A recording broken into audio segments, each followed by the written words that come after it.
Hello all, welcome to my class. Today we are going to discuss chapter 2 of your geography, that is land, soil, water, natural vegetation and wildlife resources. So, in my previous video I have discussed about resources. What do you understand by resources? Resources क्या होते हैं? ऐसी चीज जो हमारे utility में, जो हमारे नीड में आती है, ठीक है? Any substance which is useful for us is resource for us, okay? कोई भी ऐसा सब्सटेंस जो हमारे काम में आता है या हमारे नीड में आता है, उसको बोलते हैं resources. So in this chapter it is discuss about land, soil, water, natural vegetation and wild life resource. So first of all let us understand what is land resource. What do you understand by land resource?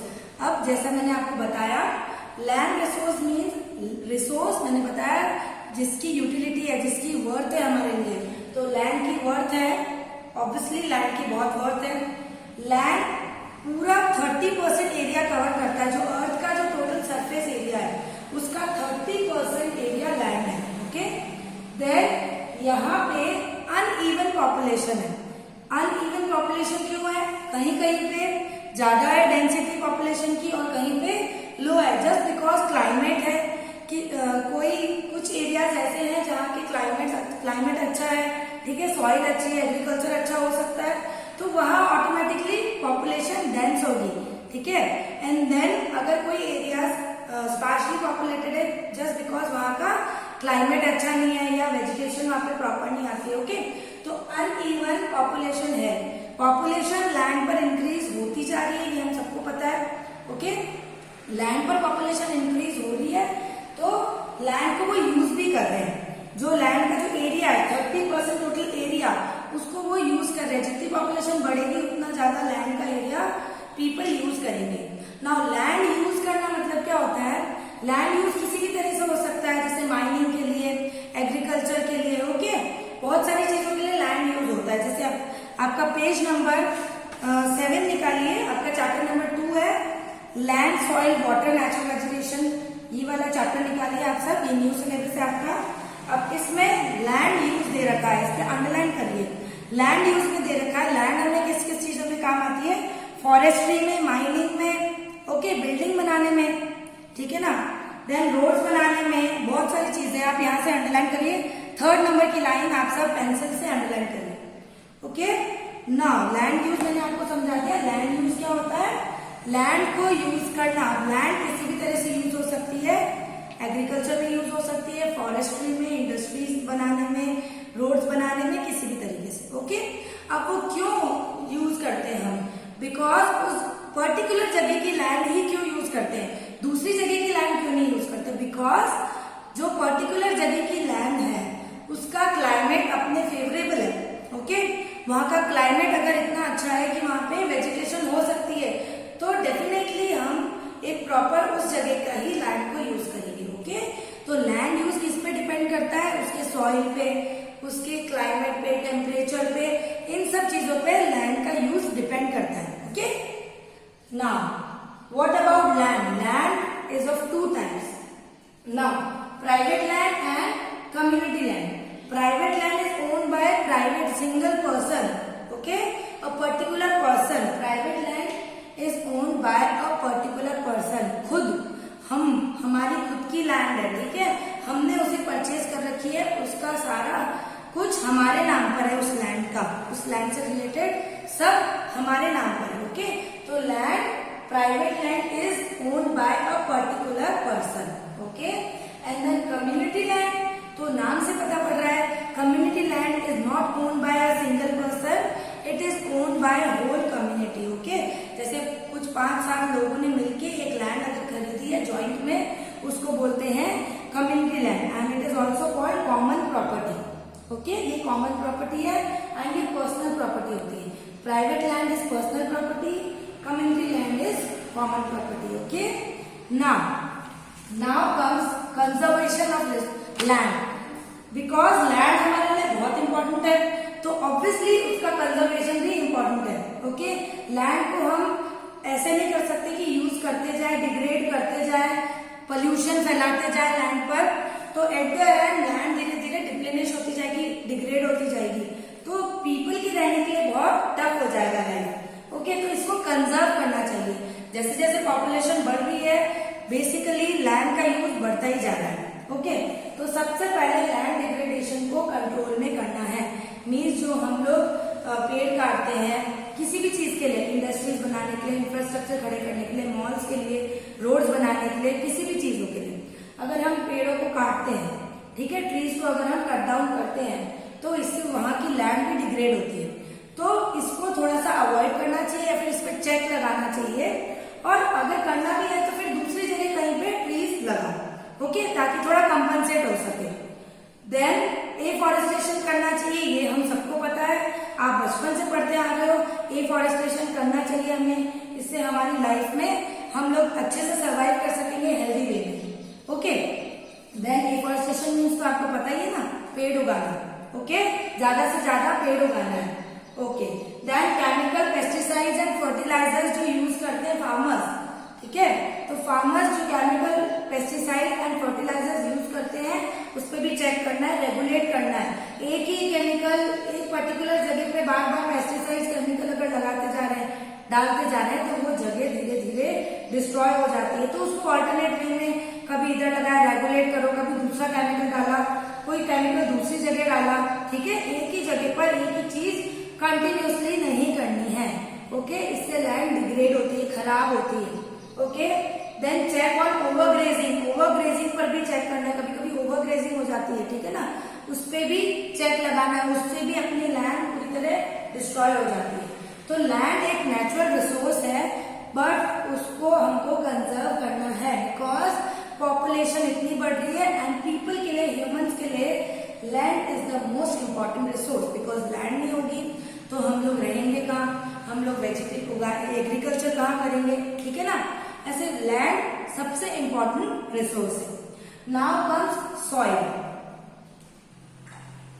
Soil is a thin layer of grainy substance covering the surface of earth. So what is basically soil? Soil क्या होता है?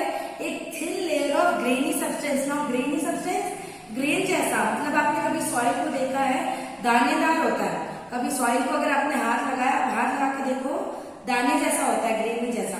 Okay, तो it is a granny substance covering the surface of the earth. जो हम अर्थ के ऊपर जो soil देखते हैं, ठीक है, आपके घरों के बाहर आप जाओगे, अगर आप सॉइल देखोगे, जो ऊपर का जो लेयर होता है, अर्थ की लेयर के ऊपर जो मिट्टी होती है, वो सब कहलाती है सॉइल, ठीक है। It is a thin layer of grainy substance. Okay, thin एकदम पतली सी लेयर होती है। Okay, then it is a combination of organic matter, minerals and rocks, ठीक है। किसका कॉम्बिनेशन है? सॉइल, ऑर्गेनिक मैटर का, मिनरल्स का एंड रॉक्स का। एंड अगर ऑर्गेनिक मैटर और मिनरल्स प्रॉपर क्वांटिटी में मर्ज्ड है या इनका जो सोल्यूशन है वो प्रॉपरली मैनेज्ड है, तो वो सॉइल कहलाएगी फर्टाइल सॉइल। फर्टाइल मतलब उपजाऊ, जिसमें हम इजी वे में कुछ भी चीज उगा सकते हैं या एग्रीकल्चर कर सकते हैं। एग्रीकल्चर पॉसिबल फर्टाइल सॉइल में होता है। ओके, तो फर्टाइल सॉइल कब होगी? जब ऑर्गेनिक मैटर एंड मिनरल्स, जो वेदर्ड मिनरल्स, ये सब प्रॉपर वे में, प्रॉपर प्रपोर्शन में सेट होंगे। Okay, now comes the word weathering. What do you understand by weathering? Weathering क्या होता है? रॉक्स का डीके हो जाना ड्यू टू ह्यूमन एक्टिविटीज, मतलब रॉक्स का ब्रेक हो जाना, ठीक है। किसी भी रीजन से, हम लोगों की कुछ एक्टिविटीज है उससे, या क्लाइमेट से, या विंड की वजह से रॉक्स का ब्रेक हो जाना, डीके हो जाना, इसको बोलते हैं वेदरिंग। ये आपके बुक में एक पॉइंट दे रखा है साइड में, ये आपकी न्यू जो बुक है उसमें ग्लॉसरी में दे रखा है, इसको आप अंडरलाइन करिए। ओके, नाउ हम पढ़ते हैं factors of soil formation. Now soil formation पढ़ने से पहले हमें ये पता होना चाहिए, ये सॉइल 1 इंच सॉइल डेवलप होने में 100 इयर्स लग जाते हैं, ये आपको पता है। 1 सेंटीमीटर सॉइल डेवलप होने में 100 इयर्स लग जाते हैं। ओके, ना उसमें क्या होता है? सबसे पहले पेरेंट रॉक। ओके, सबसे नीचे होता है पेरेंट रॉक। ये डायग्राम आप अगर देख रहे हैं, ये डायग्राम दिख रहा है आपको, दिस इज ओके। तो ये हो गया सबसे नीचे पेरेंट रॉक, देन हो गया वेदर्ड रॉक, देन हो गया सबसॉइल जिसमें क्ले, सिल्ट ये सब होते हैं, एंड देन टॉप सॉइल। ठीक है, ना अब हम पढ़ते हैं फैक्टर्स ऑफ सॉइल फॉर्मेशन। किस रीजन से सॉइल फॉर्म होता है, किस रीजन पे डिपेंड करता है। तो बेसिकली सबसे पहला रीजन, दो रीजन इंपॉर्टेंट है। पेरेंट रॉक का जो नेचर है उस पर डिपेंड करता है सॉइल फॉर्मेशन एंड क्लाइमेट। ठीक है, इन दो मेन रीजंस पे डिपेंड करता है कि सॉइल किस तरह का होगा। ओके, और भी बहुत सारी चीजें जैसे relief, flora and fauna and time. ये जो चार्ट है ये आप देख सकते हैं, पेज नंबर आपके 11 पे ये चार्ट दे रखा है। इस चार्ट को ध्यान से देखो, इसका स्क्रीनशॉट भी ले सकते हो। Okay, now I am going to explain this. Now parent rock पे क्या डिपेंड करता है, पेरेंट रॉक पे डिपेंड करता है कलर, टेक्सचर, केमिकल प्रॉपर्टीज, ये सब डिपेंड करता है पेरेंट रॉक पे कि किस तरह का सॉइल होगा। अगर पेरेंट रॉक का नेचर कैसा है उस पर डिपेंड करेगा कि सॉइल का कलर क्या है, सॉइल का टेक्सचर क्या है। ठीक है, सॉइल के अंदर क्या प्रॉपर्टीज आएगी, केमिकल प्रॉपर्टीज, मिनरल प्रॉपर्टीज, जो भी चीज है, कंटेंट कैसा होगा सॉइल का, ये पेरेंट रॉक पे डिपेंड करता है, जो सबसे लोअर पार्ट होता है। ठीक है, सॉइल की लेयर का सबसे lower part parent rock. Okay, then comes climate. Climate तो हम सबको पता है टेम्परेचर। ठीक है, किसी भी एरिया का टेम्परेचर या फिर वहां पे रेनफॉल कितनी है, ओके, या ह्यूमस ह्यूमिडिटी कितनी है, इन सब चीजों पे डिपेंड करता है कि सॉइल किस तरह का होगा या सॉइल किस तरह का फॉर्म होगा उस एरिया में। जितना टेम्परेचर प्रॉपर होगा, ह्यूमिडिटी कम से कम होगी, उस पर डिपेंड करेगा सॉइल फॉर्मेशन। ओके, तो ये दो मेन रीजन समझना है, parent rock and climate. Parent rock इस पे क्या डिपेंड होता है, पेरेंट रॉक पे डिपेंड होता है टेक्सचर, कलर, केमिकल प्रॉपर्टीज। ठीक है, ये सब पेरेंट रॉक पे डिपेंड होती है। एंड देन क्लाइमेट में इंक्लूड होता है टेम्परेचर, ओके, ह्यूमिडिटी, रेनफॉल कितनी है, ये सब क्लाइमेट में आएगा। इससे ये फैक्टर्स है सॉइल फॉर्मेशन के। Then relief. नाउ रिलीफ में क्या है, altitude, slope and determine accumulation of soil. Now ये ध्यान से समझो, एल्टीट्यूड, कितने एल्टीट्यूड पे कोई जगह है, ठीक है, उसको बोलते हैं रिलीफ। ठीक है, रिलीफ फीचर। तो इस पे भी डिपेंड करता है कि सॉइल वहां पे कैसा फॉर्म होगा, ह्यूमिडिटी होगी, ह्यूमस सॉइल होगा, ब्लैक सॉइल, रेड सॉइल, बहुत सारे टाइप्स ऑफ सॉइल भी होते हैं, ये आपने प्रीवियस क्लासेस में पढ़ रखे होंगे। तो सॉइल फॉर्मेशन इसी पे डिपेंड करता है, पेरेंट रॉक पे, क्लाइमेट पे, रिलीफ पे। Now flora and fauna.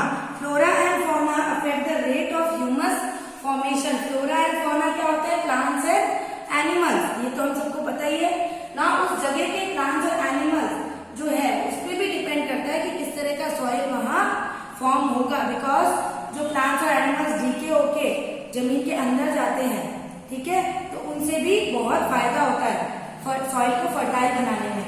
ठीक है, तो इस पे भी डिपेंड करता है फ्लोरा एंड फौना कैसा है किसी भी पर्टिकुलर प्लेस का, उस पर डिपेंड करेगा कि सॉइल फॉर्म किस तरह का हुआ है।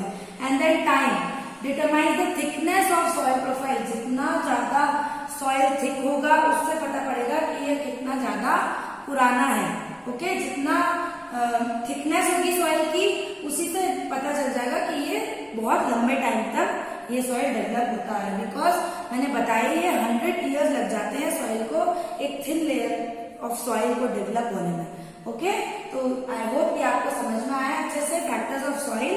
और ये जो डायग्राम है ये आप अच्छे से बना के रखिएगा आपकी नोटबुक्स में। ओके, पेज नंबर 11 पे दे रखा है। एंड आपका जो होमवर्क है वो यही है कि आपको इसके मिड क्वेश्चंस रेडी करने हैं, बिकॉज मैं मीट पे आपसे पूछूंगी ये। Okay, thank you, good luck.